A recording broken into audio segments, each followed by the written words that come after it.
Boa noite. Boa noite. De novo, né, Bruno? Sim. Muito bem. Bom, mas tu já está se encaminhando para a tua formatura, então, Bruno? Sim, pro final do ano. Só tem mais 4 disciplinas. 2021 agora? Aham. Ah, que bom. Acho que vai ter bastante gente até. Ah, o Eduardo está entrando. Vai ter bastante gente se formando, é? Acho que sim, pelo número de alunos que tem no curso, né? Sim, é verdade. Já é um número reduzido. Hum. O curso está se encaminhando para fechar, né? Uhum. Então, vocês serão os últimos formandos. Não vai ser os últimos, né, professor? Vai ter ainda mais uma ou duas turmas, eu acho que vai ter.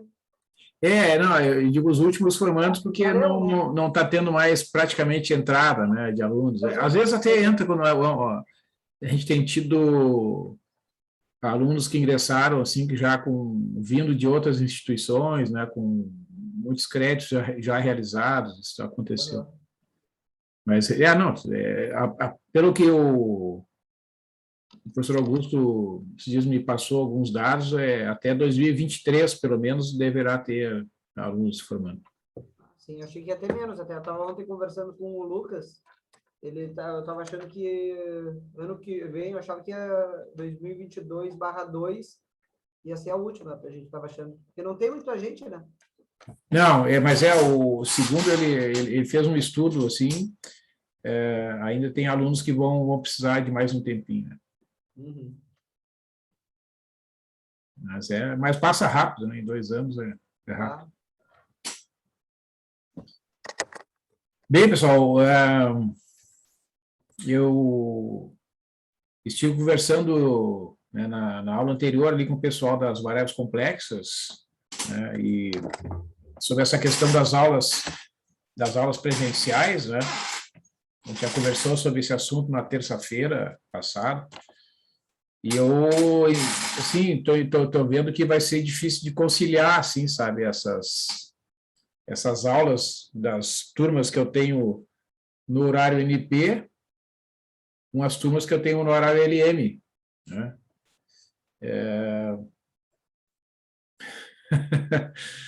Mas eu confesso para vocês que a mim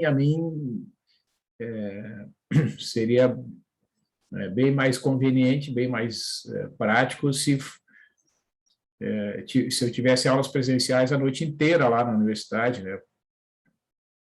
Porque, do contrário, vai ser difícil de conciliar. Por exemplo, se eu tiver aula presencial no horário NP, né, que é o da análise, e a aula do LM for online, vai ser muito difícil. Eu teria que me deslocar só para dar os 2 últimos períodos de aula lá. É uma coisa meio exótica, eu acho. É bem ruim, professor. Eu estava pensando exatamente isso. Vai ficar ruim se for, tipo, só os 2 últimos para ti, ou também se for só os 2 primeiros e depois tu tem que ir para casa. Eu vou ter Na que sair. aula vai ser ruim, né? Não tem como, não dá tempo.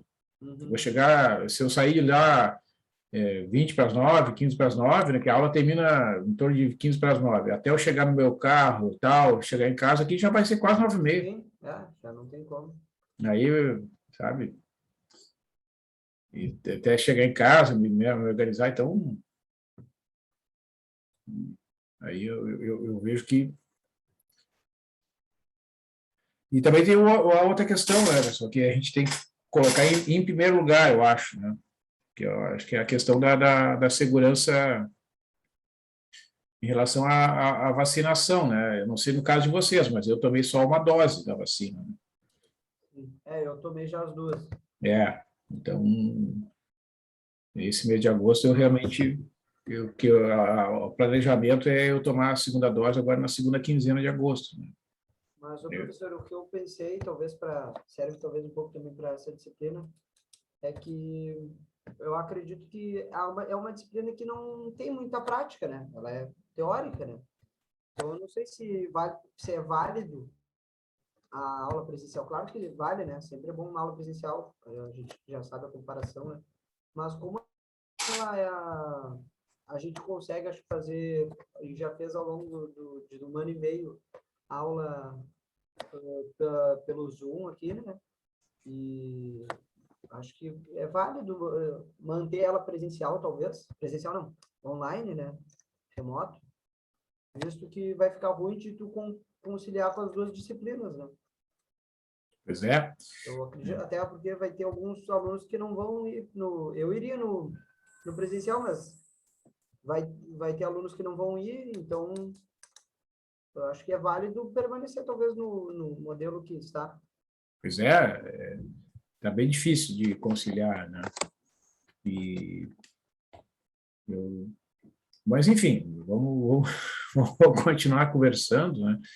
E que a turma, embora seja pequena, bom, né? Não importa, cada um, né? Todo mundo tem a sua importância, então a gente tem que tentar encontrar uma solução que seja, né, boa para todos, né? E não prejudique ninguém, não cause transtornos, é isso que o Eduardo falou. Eu também, né, entendo assim que se não é possível, né, a gente chegar numa solução, né, conveniente assim de todos lá, ou, né, no caso de conciliar ali as aulas dos horários anteriores, né, eu, por mim, não vejo nenhum problema em continuar no formato online, né, que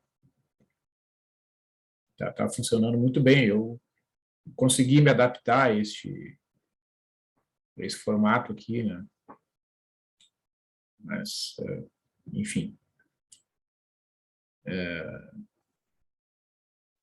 deixa eu só ver uma coisa aqui, peraí.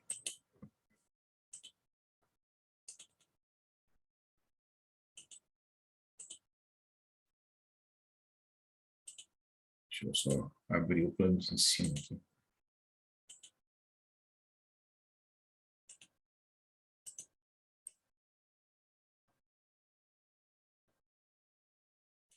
Seria sem ser na próxima semana, na outra, né? Bom, então a gente tem mais uma semana para pensar no assunto, então. Tudo bem. Bom, então, voltando aqui ao que a gente conversou um pouco na aula anterior, né? É sempre bom fazer uma retomada, né, dos assuntos que a gente abordou na outra aula. Então, eu falei um pouco sobre a estrutura, né, do conjunto dos números reais e, em particular, né, sobre a existência de alguns números reais que são irracionais, né? E um dos exemplos é o raiz de 2, né? E o raiz de 2, que é um número real, esse número existe, né? Existe um número real que é ao quadrado dá 2, tá certo? Dentro da isso é uma coisa importante, né? Que gera uma certa dificuldade e não é uma coisa tão simples assim, né? A gente admitir a existência da raiz quadrada de 2, tanto é que, historicamente, né, foi motivo de uma grande crise, né, chamada, então, na época da crise dos incomensuráveis, né, porque quando se trabalha ali dentro do conjunto dos números racionais, né, por exemplo, uma fração, né, por exemplo, um terço, né, porque é possível encontrar um número, né, que cabe 3 vezes dentro do outro, né?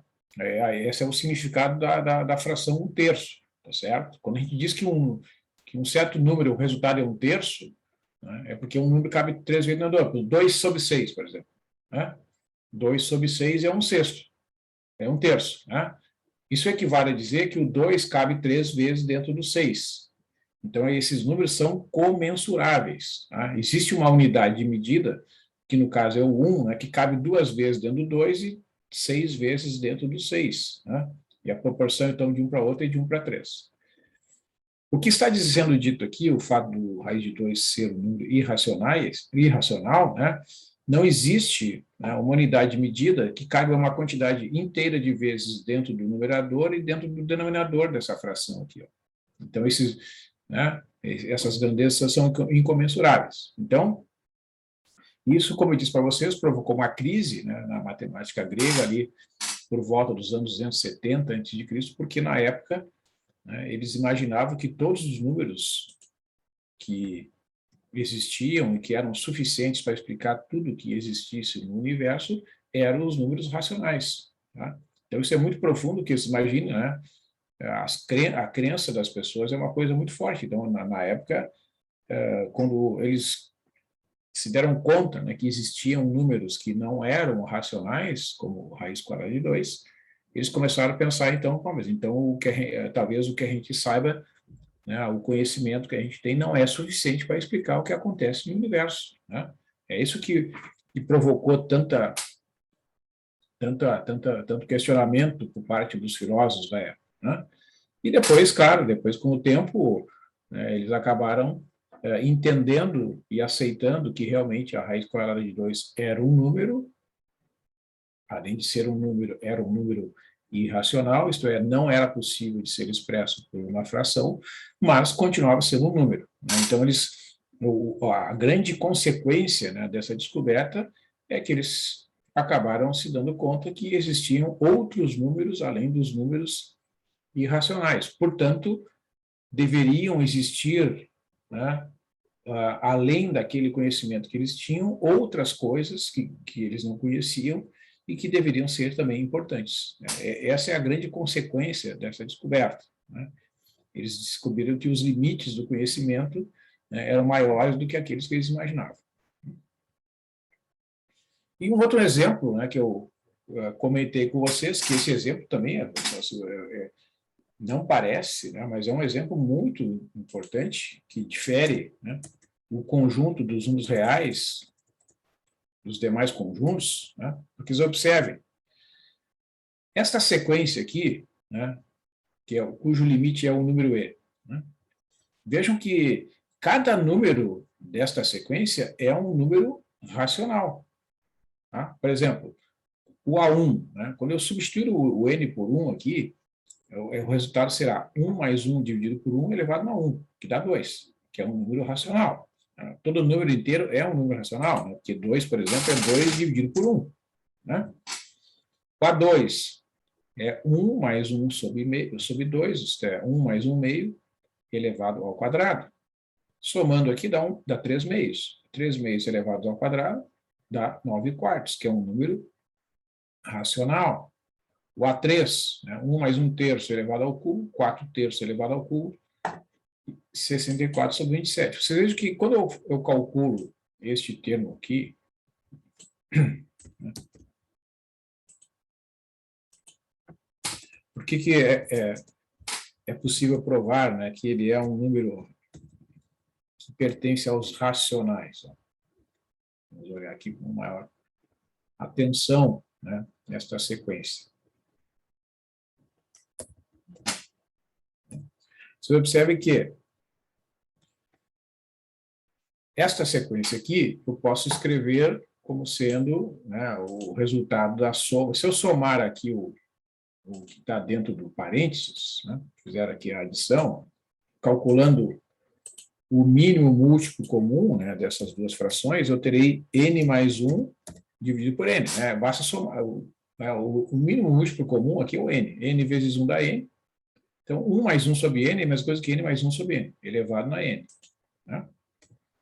Então, observa, como isso aqui é uma fração, né, elevado na enésima potência, pelas propriedades das operações com potência de números racionais, né, eu posso escrever que esta fração é igual a n mais 1 elevado na n, dividido por n elevado na n. Né? Ora, isso aqui é um número, esse numerador é um número inteiro, porque n mais 1 é um número inteiro, multiplicado por ele mesmo dá um número inteiro. N é um número inteiro, elevado na n é um número inteiro. Então, isso aqui é uma divisão de números inteiros, portanto, é um número racional. Então, esse número aqui pertence aos racionais. Né? Ele realmente pertence ao conjunto dos números racionais. Deixa eu achar aqui, ó. Símbolos de letra. Olha, então, olha, veja como é importante, né? É interessante esse resultado. Todos os números dessa sequência são números racionais, mas o limite, que é o número E, é um número irracional. Tá? Então, isso é uma propriedade impressionante e notável, né, do conjunto dos números reais, porque ele é um conjunto no qual existem sequências, como esta aqui, em que cada número, cada elemento separadamente, né, cada um dos elementos desta sequência é uma fração, isto é um número irracional, mas o limite da sequência é um número irracional. Tá? Certo? E por que isso, né? Ó, observa, por que o E é o limite dessa sequência aqui? Né? Vejam, se eu chamar de Y, né, esta sequência aqui, só para mostrar para vocês, né, o argumento, não consigo capturar aqui, acho que aqui vai ser mais fácil.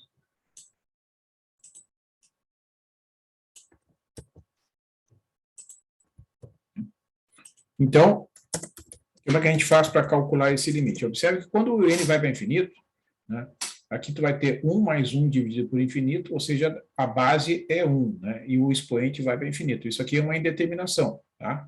Então, como é que se resolve essa indeterminação? A gente toma o logaritmo do y. Pelas propriedades do logaritmo, tomando o logaritmo dos dois lados, né, vai ficar logaritmo dessa sequência aqui,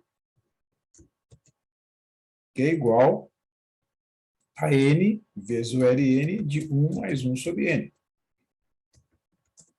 Tá? Que é a mesma coisa que a divisão do logaritmo de 1 mais 1 sobre n dividido por 1 sobre n. Tá? Então, eu tenho aqui, ó, quando o n vai para infinito, você observe que o numerador vai tender a logaritmo natural de 1, né? Porque essa parcela 1 sobre n aqui, ó, deixa eu passar aqui para a linha de baixo e aumentar essa fonte aqui. Tá?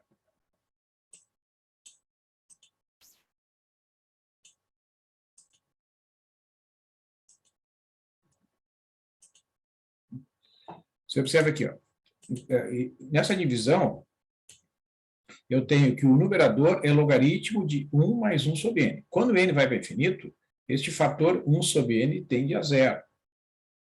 Vai ficar logaritmo de 1, que é zero. Então, a tendência do numerador é ir para zero.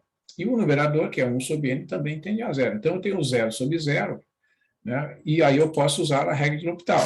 Tá? Então, eu vou chamar de V, né?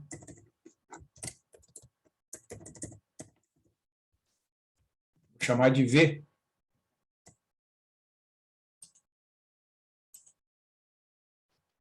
a divisão do logaritmo de 1 mais 1 sobre x dividido por 1 sobre x. Tá?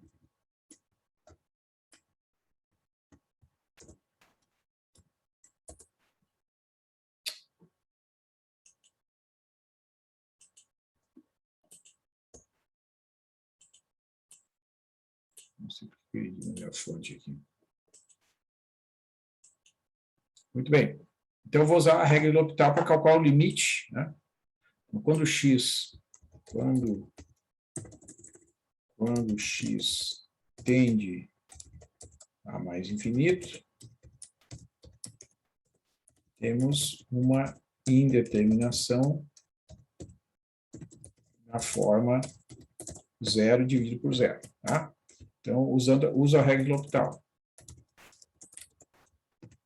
para calcular o limite. Então, vamos escrever isso aqui. O limite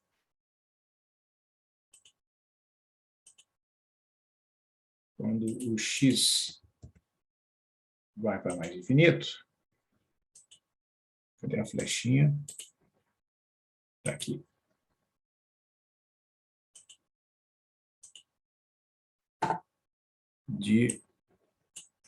Só ver se eu consigo copiar isso aqui.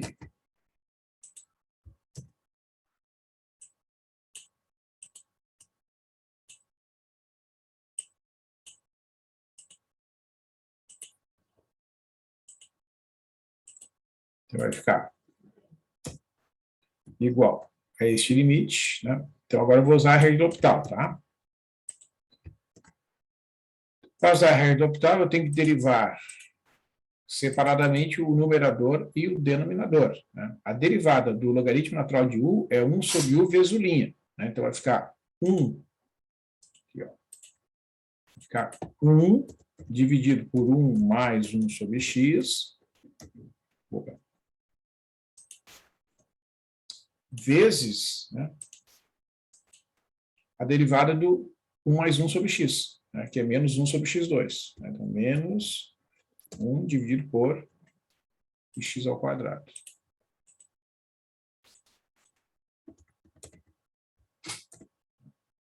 E o denominador é a derivada do 1 sobre x, que é menos 1 dividido por x elevado ao quadrado. Tem que derivar separadamente o numerador e o denominador. Esse fator aqui é um fator comum, né? Então, eu posso simplificar este fator. Isso aqui vai dar o limite quando x vai para infinito deste fator aqui. É o que vai sobrar. E quando x vai para infinito, ó, você observa o que vai para zero. Esse fator aqui vai para zero. 1 sobre x tende a zero. Vai ficar 1 mais 0, que é 1. Então, vai dar 1, porque o 1 sobre x tende a zero quando 1 tende a infinito. Então, este limite é 1. Né? Então, o limite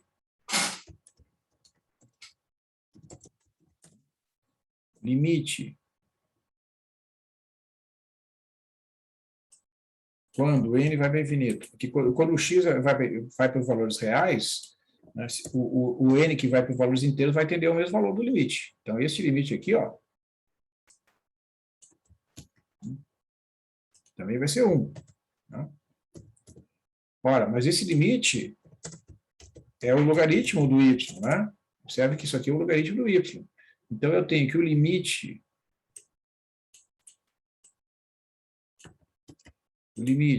do logaritmo natural do y é igual a 1.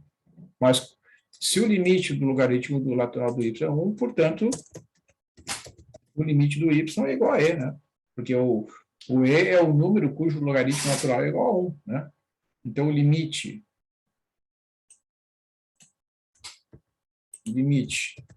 dessa expressão aqui, que é o próprio y, né? É igual a e elevado na 1, que é igual a e, né? Certo? Que é o número de Euler. Né? Só que esse número, sabidamente, né, é conhecido que esse número é um número irracional. Né?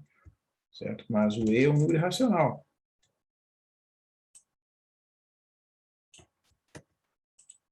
O número de Euler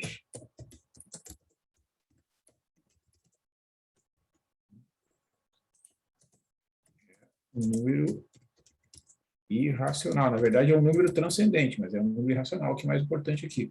Ou seja, temos uma sequência de números racionais que converge para um número irracional. Né? Então, essa é uma característica que é notável, né, dentro do conjunto dos números reais. Tá? Essa é uma propriedade muito importante que distingue, né, este conjunto dos demais. Alguma pergunta?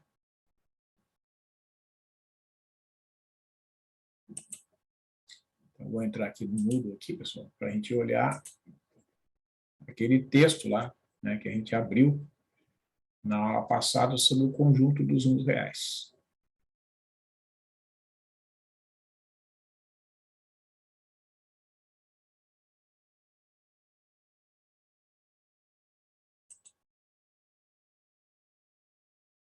Ó, vamos testar aqui, ó, a nossa playlist do YouTube. Vamos ver se está funcionando o link.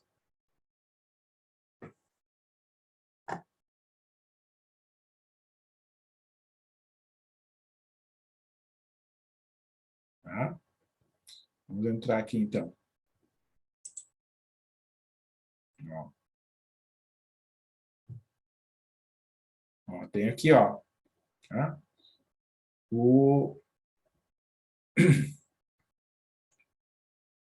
primeiro vídeo ali da aula passada, tá? Então, tá tudo certinho. Tá? Realmente tá funcionando. Ok?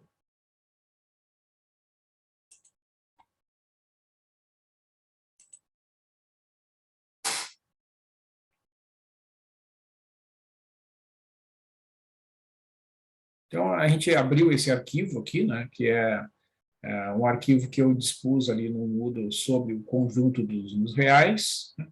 Então, já falei sobre as operações com os números reais, né, vou fazer uma pequena revisão aqui, né, que tornam esse conjunto, o que é uma estrutura algébrica que é chamada de corpo. Né? E a principal, né,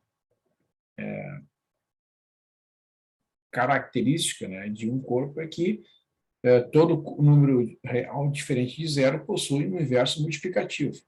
Vamos aguardar aqui a abertura do documento.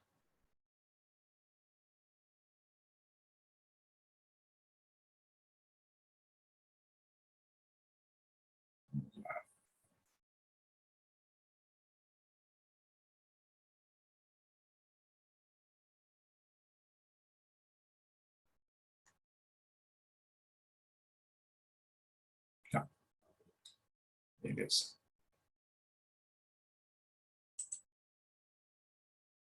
Não está ficando no modo apresentação, né? Então, vamos ficar aqui mesmo.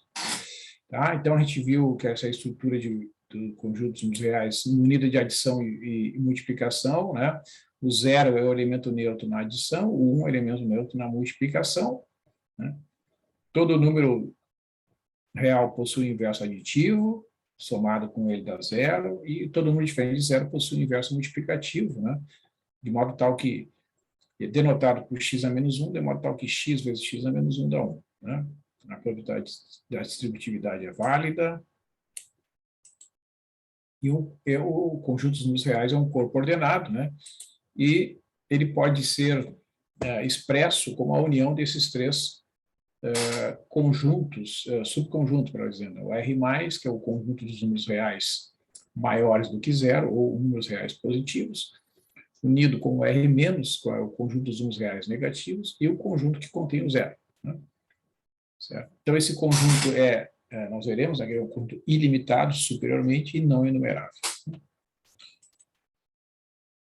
Então, para a gente poder trabalhar, a gente define o módulo, né, de um número complexo, de um número real, desculpe, como sendo o máximo, o valor entre o x e o menos x, né? E denotado por essas barrinhas aqui, né? Certo?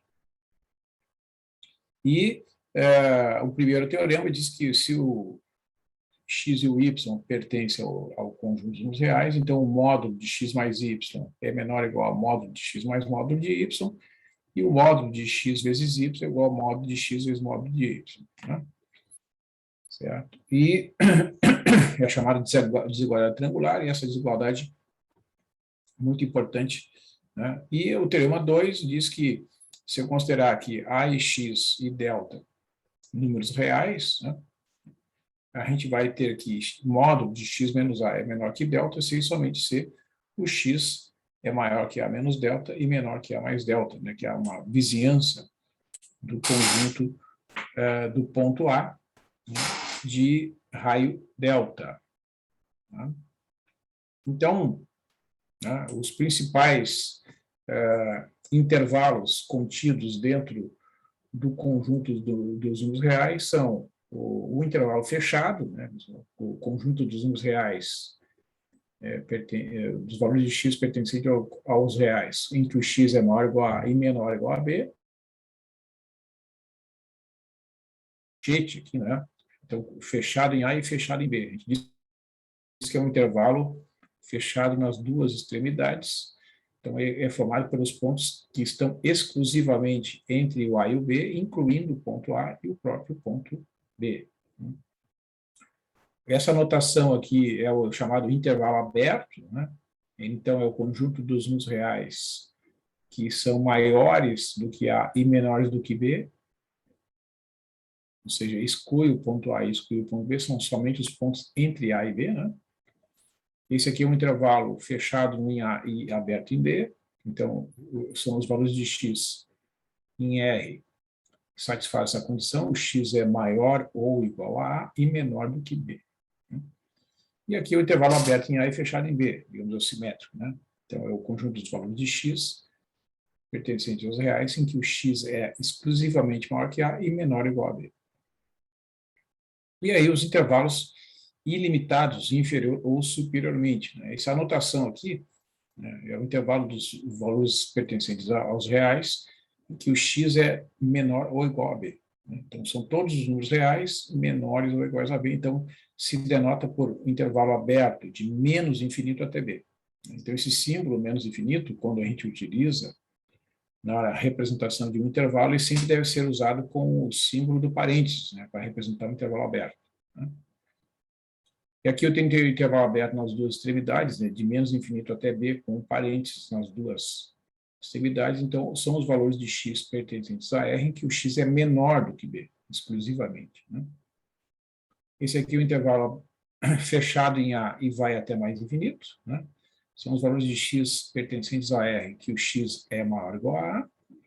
E aqui o intervalo aberto de A até mais infinito. Né? X pertence a, são os valores de x pertencentes a R, em que o x é exclusivamente maior que A. Então, quando em algum problema, né, a gente tem que usar intervalos, então são essas as opções, né?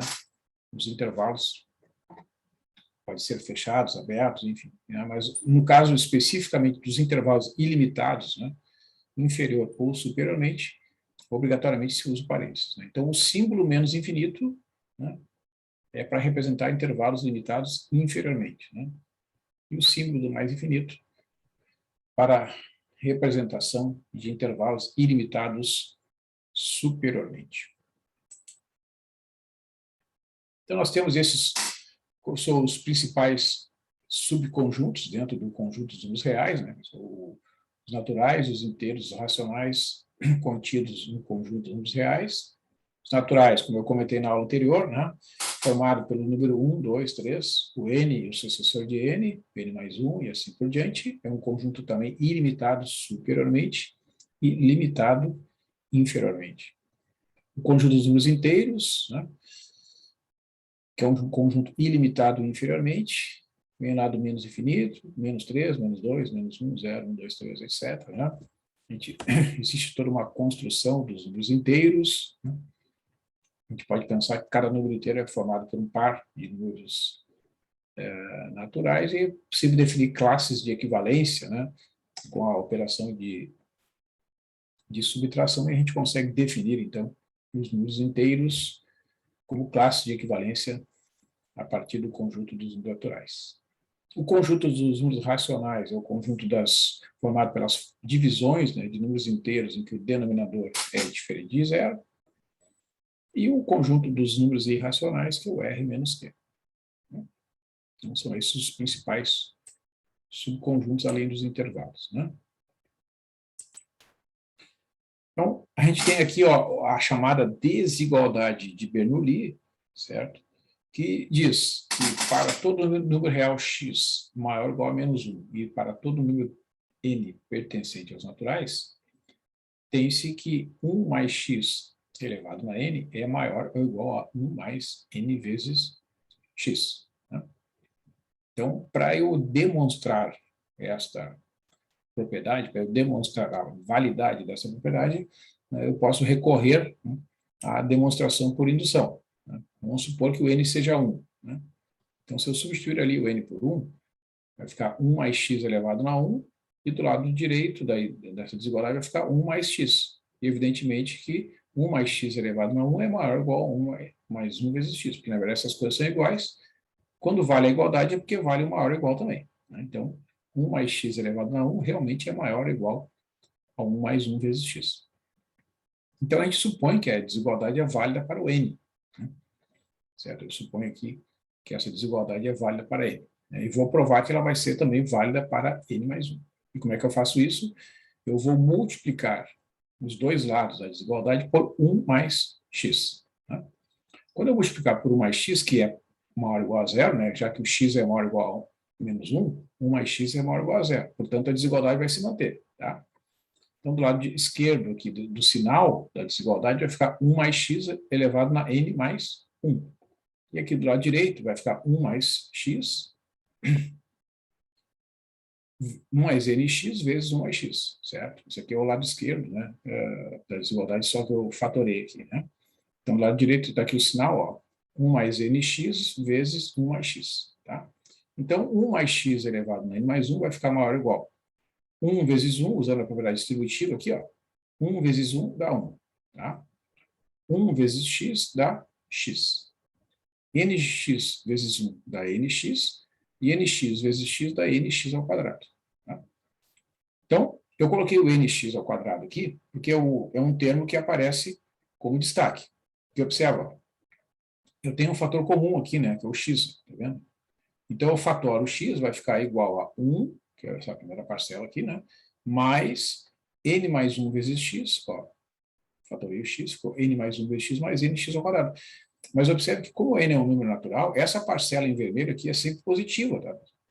Então, este termo que está escrito aqui, ó, é maior ou igual a este, porque este termo em vermelho é positivo. Então, 1 mais n mais 1 vezes x mais nx ao quadrado obrigatoriamente será maior do que 1 mais n mais 1 vezes x. Ou seja, realmente prova-se a desigualdade de Bernoulli, né, a partir desta propriedade, desta técnica de demonstração por indução. Tá? Então, quer ver? Ó, deixa eu copiar aqui. Ó. Por exemplo, vamos supor. Ó, deixa eu passar aqui. Mostrar uma aplicação ali da desigualdade de Bernoulli. Né? Ó. Deixa eu só escrever aqui para...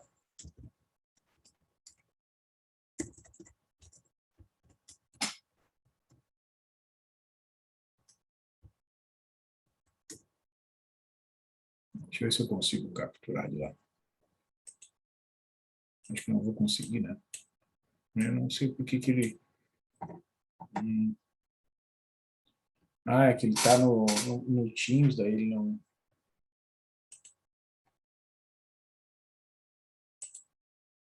Deixa eu ver se eu... É engraçado que ele não...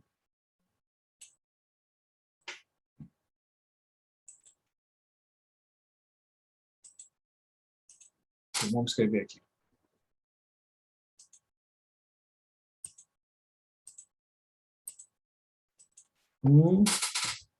Mais x elevado a n é maior ou igual a 1 mais nx, né, se o x for maior ou igual a menos 1, né, e o n pertence ao conjuntos naturais, tá?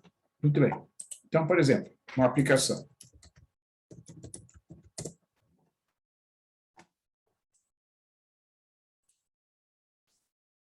Eu vou demonstrar que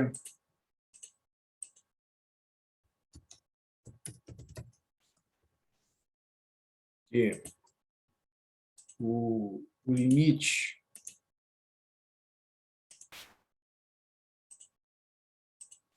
quando n vai para infinito. Deixa eu achar a flechinha aqui.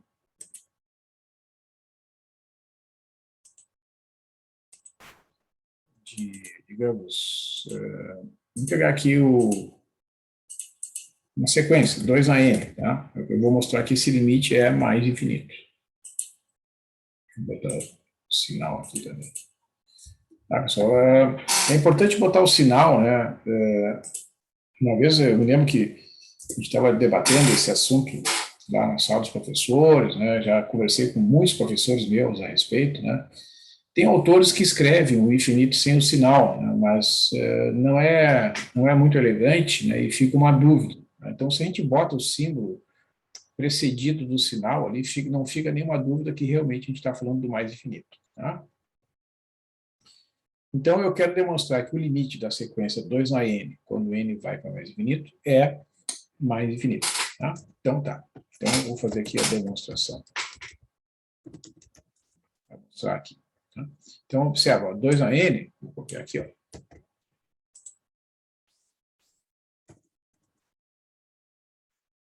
na n é a mesma coisa que 1 mais 1, né? Opa. Vou botar o pai em cima da potência. É 1 mais 1. Né? Certo? Vocês concordam que 2 é 1 mais 1. Né? Então, você observa que eu posso usar a desigualdade de Bernoulli. Deixa eu escrever passo a passo. Eu comparando aqui, ó, eu posso usar a desigualdade de Bernoulli supondo, né, usando que o x é igual a 1. Né? Ó, esse x aqui, ó, que está aqui dentro do parênteses, ele vale 1. Comparando esta expressão aqui, da desigualdade de Bernoulli, com esta aqui. Ó.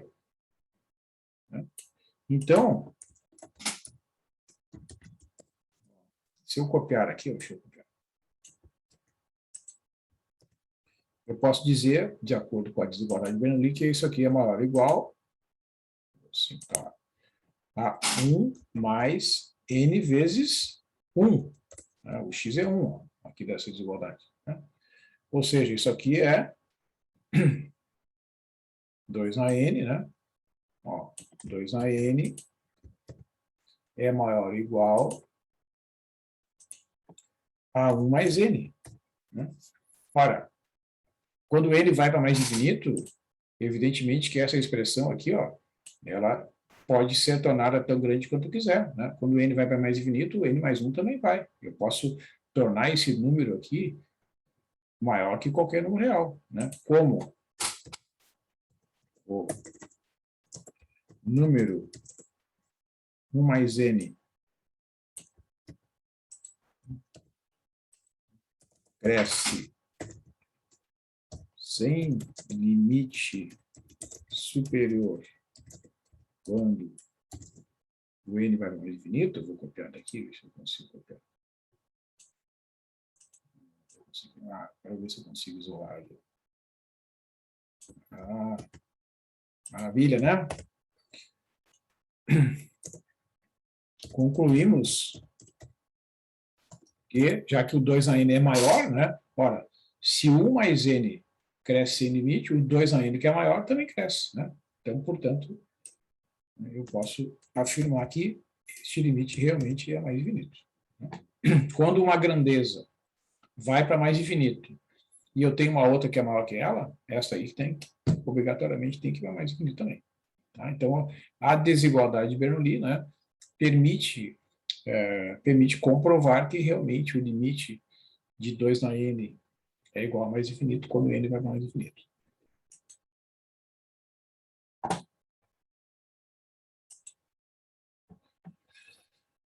Bem, pessoal, então, uma propriedade notável do conjunto dos números reais é que o conjunto R, o conjunto dos números reais, é um corpo ordenado completo. Né? E para eu chegar nesta propriedade, eu tenho que fazer algumas considerações. Né? Então, observa, o que é um conjunto limitado superiormente? um conjunto X, que é um subconjunto contido em R, é um conjunto limitado superiormente, se existe algum número real, tal que o X é menor ou igual a B, para todo X pertencente a X. Né? Neste caso, a gente vai dizer que o B é uma cota superior do conjunto X. De modo análogo, a gente define um conjunto limitado inferiormente. Tá? E se um conjunto for limitado inferior e superiormente, ele é dito simplesmente limitado. Então, por exemplo, o conjunto dos números reais x da forma 1 sobre n, com n pertencente aos naturais, esse é um conjunto limitado. Né? Ó.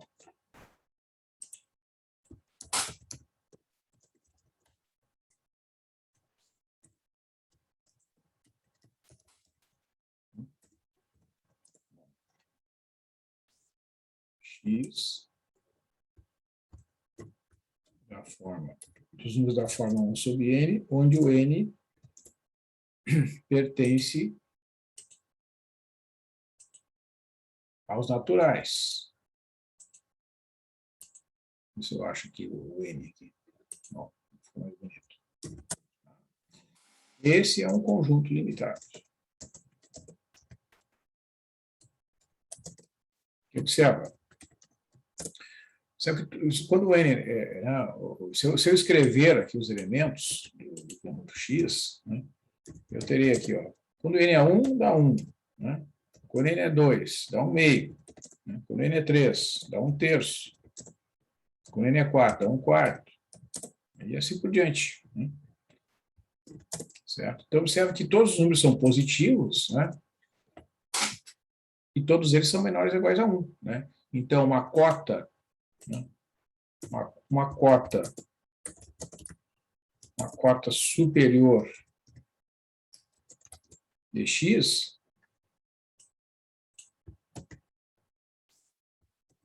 é, digamos, vamos chamar de b aqui, né?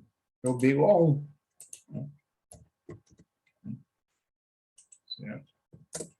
Então, agora eu vou perguntar para vocês aqui. Quem é que está aqui?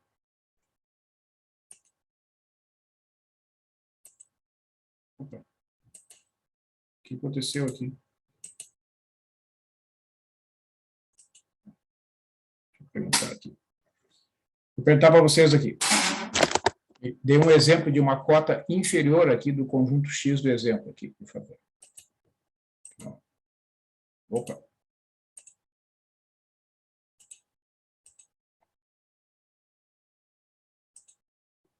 Uma cota inferior desse conjunto. Quem é que diz aí?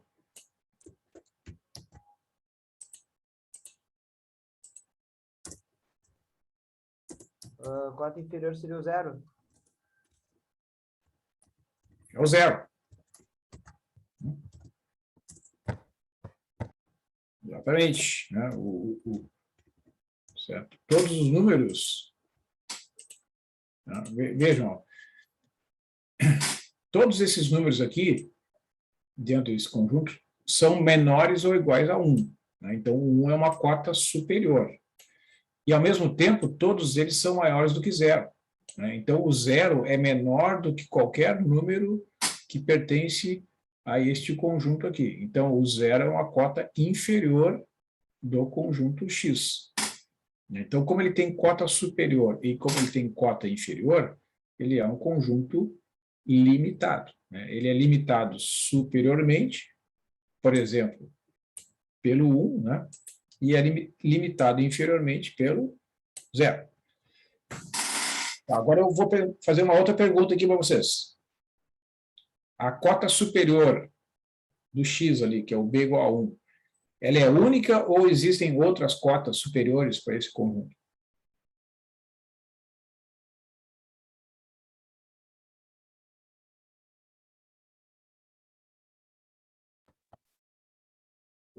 Existem outras, né? 2, 3. 2 é uma cota superior. Uhum. 3 é uma cota superior. Ou seja, essa cota superior b igual a 1 não é única, né? Existem outras. Sim. Exatamente. E a cota inferior, a igual a 0, ela é única ou existem outras? A minha dúvida é se o conjunto Em relação aos reais? Ou essa é a dúvida? Sim, sim. A definição aqui é dentro, exatamente. Ó, quer ver? Ó, é dentro do reais. conjunto dos números reais. Né? Tá. Sim, sim. Daí tem o -1, -2. Exatamente. Sei lá, o menos 0,5, né? É. Não precisaria ser o número inteiro. Da mesma forma aqui, ó, uma cota superior desse conjunto é a raiz de 2, por exemplo. Uhum. Né? Todos os números desse conjunto são menores que a raiz de 2. Então, a cota pode ser também um número irracional, não tem problema. É dentro do conjunto dos reais, tá? Certo, pessoal? Então, é importante observar isso. Ó. Quando o conjunto é limitado, né, em geral, tanto a cota superior quanto a cota inferior não serão únicas. Né? Tá bom? Então, vamos lá. Ó. Esse é o segundo exemplo aqui, ó. O conjunto das potências de 2, né, da forma 2 na n, onde o n é 0, 1, 2, 3, etc. Então, 2 na 0 dá 1. Né?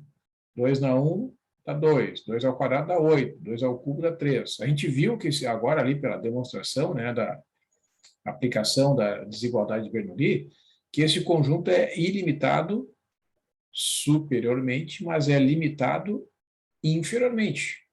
Né? Por exemplo, o número 1, né, é menor ou igual a todos os elementos desse conjunto do exemplo 2. Então, o 1 é uma cota inferior. Né? Mas não existe cota superior. Ok?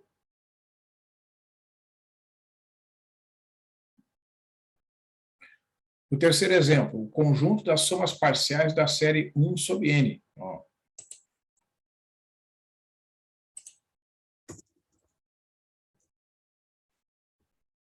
O exemplo 3 ali, né? O 3.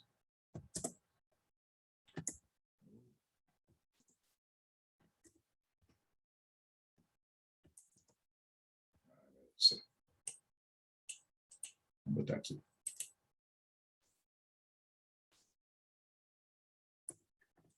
Conjunto X. Conjunto das somas parciais da série. Não seria a série aqui. Somatório. Onde é que está aqui? Quando I é igual a 1 e vai até mais infinito. Vou pegar aqui a matemática básica, está aqui o símbolo. O 1 dividido por I. Né? Ó, o que são as somas parciais, né, pessoal? Ó, somas parciais. Por exemplo, a soma parcial S1, né? A soma parcial S1 é a soma somente da primeira parcela da série, que é 1 dividido por 1, né? Que é igual a 1. Né? A soma parcial S2. O que vai ser a soma parcial S2? É a soma do 1 dividido por 1 mais o 1 dividido por 2, que é igual a 3 meios. Né? E assim por diante. Né? A soma parcial S3, né, é igual a 1 mais 1 meio mais 1 terço. Vai ficar 3 meios. Que é a soma S2 mais 1 terço. Né? Vai dar o quê? 6 ali é o denominador. Né? Aqui vai dar quanto? 6 dividido por 2 dá 3. 3 vezes 3, 9. 6 dividido por 3 dá 2. Vai dar 11 sextos. Né? Então, o que acontece? Né? As somas parciais desta série vão somar, né? Por exemplo, se eu pegar simplesmente e escrever uma soma arbitrária aqui, é a soma n, digamos, né? A soma das n primeiras parcelas fica 1 mais 1 meio, mais etc., mais 1 sobre n. Né? E a gente sabe que a série, a chamada série harmônica, né? Ela é uma série divergente, né? Então, estas somas parciais aqui, elas vão crescer sem limite superior, né? Então, o conjunto das somas parciais é um conjunto ilimitado, né? X, né, que é o conjunto das somas parciais, é um conjunto ilimitado superiormente, né, porque a série harmônica é uma série divergente. Tá? Então, realmente, né, como a série é divergente, as somas parciais vão crescer, né, quando n vai para o infinito. Então, realmente, esse conjunto é um conjunto ilimitado superiormente. E os intervalos listados aqui no exemplo 4, né, intervalo aberto em 1 na extremidade 1 fechado na extremidade 5. Né? Conjuntos números reais maiores do que 1 e menores ou iguais a 5. Esse conjunto, evidentemente, é limitado. O intervalo fechado de 4 a 7 e os demais intervalos todos são exemplos de conjuntos limitados. Bom, então, com isso, né, com essa ideia de cota superior e cota inferior, né, é possível da gente falar no conceito de supremo de um conjunto. Né? Então, se o X está contido em R, né, é um conjunto limitado superiormente e não vazio, um número B pertencente aos reais chama-se supremo do conjunto X quando é a menor das cotas superiores do conjunto X. Então, um número B, para ser supremo de um conjunto X, ele deve cumprir as duas seguintes condições. Para todo X pertencente a X, o X é menor ou igual a B, né, porque o B é uma cota superior, já que o supremo é a menor das cotas superiores, ele é uma das cotas superiores. Né? Certo? Então, ele tem que ser maior ou igual a todo o valor X do conjunto X, e para todo epsilon maior que zero, existe um X pertencente a X, tal que o X é maior que B menos epsilon. Tá? Então, sempre que eu subtrair uma certa quantidade, né, do valor B, que é o supremo do conjunto X, vai ter algum elemento do conjunto X que vai ser maior que B menos epsilon. Então, essa é uma forma de dizer, né, que o B que é o supremo do conjunto X, é a chamada menor das cotas superiores do conjunto X. Tá? Então, é o menor número dentro do conjunto dos números reais que supera todos os elementos que pertencem ao conjunto X. Então, B igual a sup de X é uma notação, né, que representa o supremo do conjunto X. Então, por exemplo, voltando ali, né, nos nossos exemplos aqui anteriores, para esse conjunto aqui, né, que eu trabalhei ali no texto. Ó, vamos pensar nesse conjunto. Esse é um conjunto, como vocês disseram, né, tem várias outras cotas, né?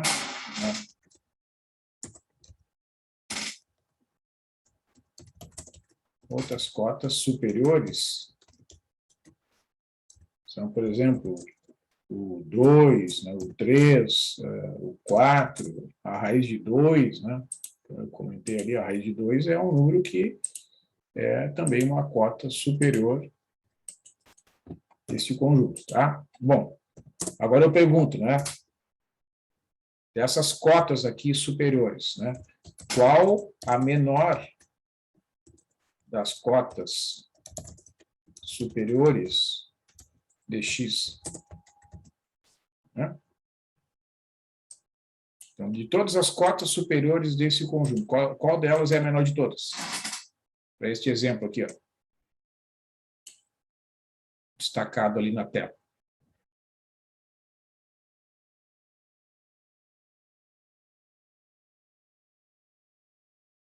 Pode responder pelo chat que o som não está muito bom ali.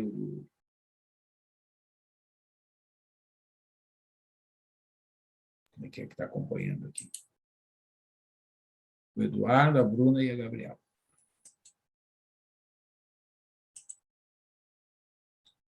O 1, né? Exatamente. O 1 é a menor das cotas superiores, né? É o B igual a 1. Tá? Então, a gente vai dizer que o B igual a 1,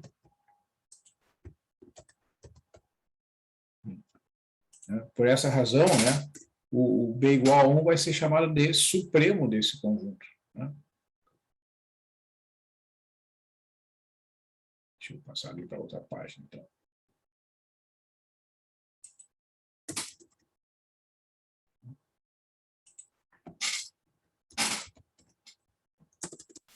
B igual a 1. Vou botar aqui, vou escrever na anotação ali do texto. O 1 vai ser o sup deste conjunto.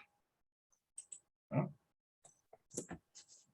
Certo? De todas as cotas superiores do conjunto X, né? Isto é, os números, considerando lá o universo que é o conjunto dos números reais. Né? Então, tem que pensar nesse conjunto X contido dentro do conjunto dos números reais. Então, existem infinitas cotas superiores para o conjunto X. De todas as cotas superiores do conjunto X, a menor delas é o 1. Tá? Ok, pessoal? Alguma dúvida sobre essa conclusão? Professor, está me ouvindo? Oi. Acho que meu microfone estava estragado. Eu tenho uma dúvida. Ali, por exemplo, o 1, ele é o supremo, né? Ele é uma cota superior. Sim. Só que a minha dúvida é essa, porque o 1 ele faz parte do conjunto, né? Sim. Mas por que ele é uma cota superior? Sim, vamos lá. Vamos ver a definição. Vamos aqui. X contido em R, tá? Então, é o caso ali, né? Aquele conjunto está contido nos reais, concorda? Sim.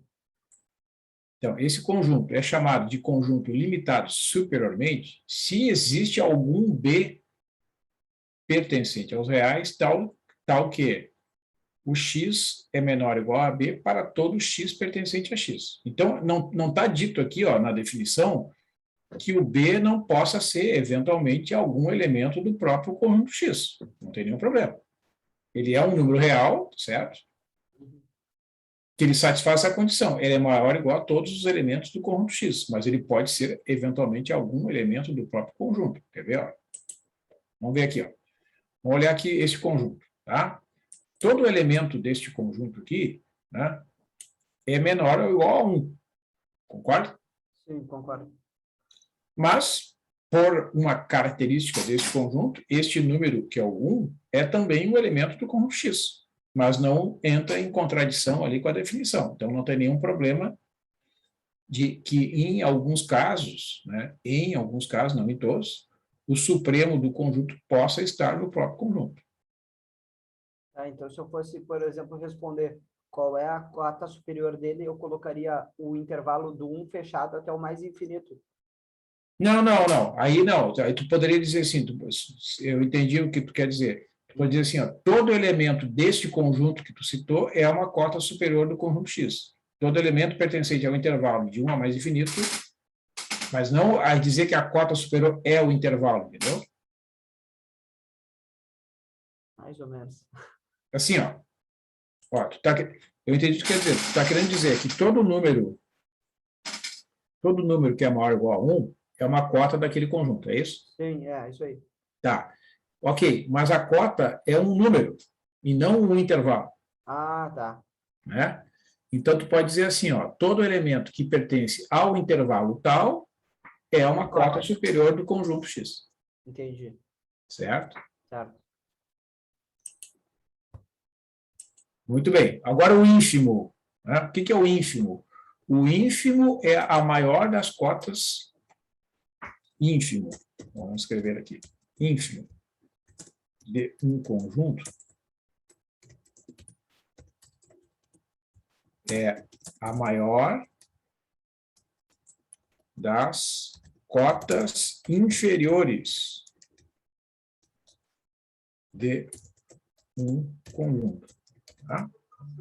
Então, vocês imaginem assim, para este conjunto aqui, né? Nós vimos que, como vocês falaram, né? Outras cotas inferiores são o menos 1, né? O menos 2, e etc. Tá? Então, agora eu pergunto para vocês, para esse conjunto aqui, qual é o ínfimo do conjunto X?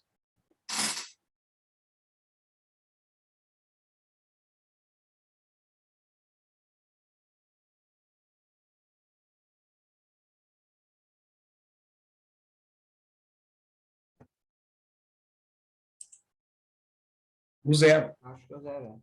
O zero, exatamente. Né? Então, a gente vai dizer a notação, né? A gente vai escrever aqui o zero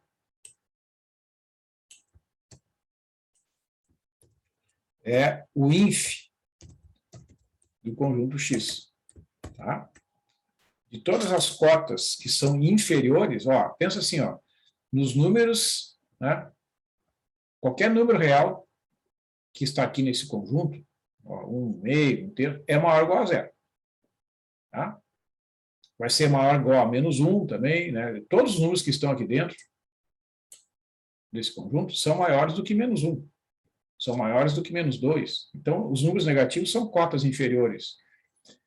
Só que, se vocês pensarem assim, qual é a maior das cotas inferiores desse conjunto? É o zero. Por quê? Pelo seguinte, qualquer número positivo que vocês imaginem, tá? Não vai ser cota inferior desse conjunto. Quer ver? Ó? Bom, dê um chute aí de um número positivo bem pequenininho, por favor.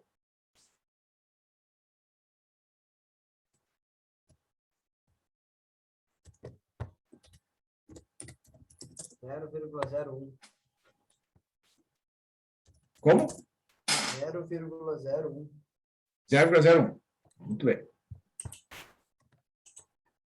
0,01. Tá? Olha, é possível, nesse caso aqui, escolher um N,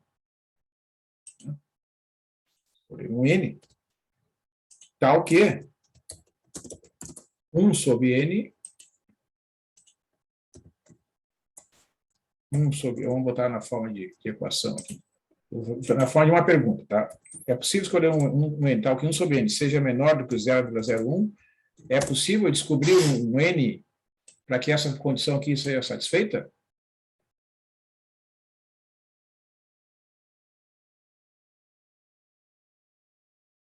Qual é o valor do N para que 1 sobre N seja menor do que 0,01? É possível achar ou não? É possível. Quem é que pode me dizer aí uma resposta para essa pergunta? Ele sendo maior que 100, 101. Maior que 100. Por exemplo, N igual a 101. Né? Esse N aqui já satisfaz essa condição. Mas, então, este número aqui, ó, ele não é uma cota inferior deste conjunto, né? Porque esse conjunto é formado por números da forma 1 sobre N. Ó. O termo geral desse conjunto é 1 sobre N, certo? E não tem fim esse processo, né? Então, este número 0,01 que foi sugerido, ele não pode ser cota inferior daquele conjunto, porque o 101, por exemplo, é um número natural que, quando eu substituir aqui, ó, 1 dividido por 101 vai dar menor que 0,001. Né? Ó, esse 101 satisfaz a seguinte condição. Satisfaz essa divisão aqui, ó, é menor do que 0,01. E este número aqui pertence ao conjunto X. Então, este número, o 0,01, não pode ser uma cota inferior deste conjunto. E isso vai acontecer com qualquer número positivo. Por menor que vocês escolham esse número aqui, 0,0, pode botar 10 zeros, 20 zeros, é só tu aumentar bastante o N para que o 1 sobre N seja menor do que aquele número que vocês escolheram. Então, não existe nenhum número positivo que possa ser cota inferior. Portanto, a maior das cotas inferiores tem que ser o zero. Tá? Porque como não existe nenhum número positivo que possa ser cota inferior daquele conjunto, e o zero é uma cota inferior, então o zero é a maior das cotas inferiores do conjunto. Certo? Então, isso prova que o conjunto dos números racionais da forma 1 sobre n, né, tem como ínfimo o número zero. Mas, observa, como o colega comentou, o ínfimo agora não pertence ao conjunto. Né? O supremo pertence, mas o ínfimo não. Tá? Então, pode acontecer, como foi observado antes, né, do supremo estar no conjunto e o ínfimo não estar, e vice-versa, e pode ser que os dois não estejam. Tá? Não existe nenhuma regra que obrigue que o supremo de um conjunto esteja no conjunto e nem o ínfimo. Tá? Eles podem ou não pertencer ao próprio conjunto.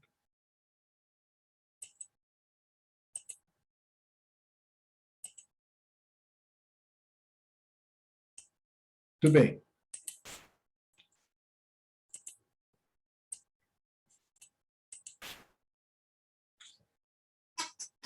E por fim, né, pessoal, para a gente encaminhar aqui para a parte final da nossa aula, né, o que significa dizer que o conjunto dos números reais é um corpo ordenado completo. Né? Então, significa dizer que esta propriedade a seguir aqui é válida. Todo conjunto não vazio, limitado superiormente, contido no conjunto dos números reais, possui um supremo pertencente aos reais. Tá? Ele não precisa estar no próprio conjunto X. Ó. Vejam, ó. O supremo do conjunto X ele tem que estar no conjunto dos números reais. E, analogamente, todo conjunto não vazio, limitado inferiormente, contido no conjunto dos números reais, possui um ínfimo que pertence ao conjunto dos números reais. Né? Então, esta propriedade é que vai distinguir, né, que vai diferenciar o conjunto dos números reais do conjunto dos números racionais, por exemplo. Né? Como eu mostrei aqui para vocês, ó, voltando àquele exemplo aí que eu fiz uma pequena revisão no início da aula, ó, esta sequência, né, que converge lá para o número de Euler, por exemplo, né, é uma sequência de números racionais. Ó, né? 1 mais 1 sobre n elevado a n converge para o número e. Então, vejam que o conjunto dos números racionais ele não é completo, né? Porque lá dentro desse conjunto existe uma sequência, que é esta aqui, ó, né? Todos os elementos da sequência pertencem ao conjunto dos números racionais, mas o limite não. Né? Certo? Agora, se eu considerar como o nosso conjunto universo, o conjunto dos números reais, né? O limite dessa sequência é um número real. Né? Essa sequência é formada por números reais, né? São todos racionais e, portanto, são números reais, e o limite também é. Tá? Então, o conjunto de números reais resolve, digamos assim, esse problema. Né? E é por isso que se usa esse termo. Ó. É um corpo ordenado completo. Esse termo completo significa se eu tiver uma sequência convergente de números reais, o limite será um número real. A sequência converge para um elemento dentro do próprio conjunto. Tá? E isso acaba tendo como consequência, né, que todo conjunto limitado superiormente, conjunto não vazio, né, limitado superiormente, possui um supremo pertencente aos reais e todo conjunto não vazio limitado inferiormente possui um ínfimo também pertencente ao conjunto dos números reais.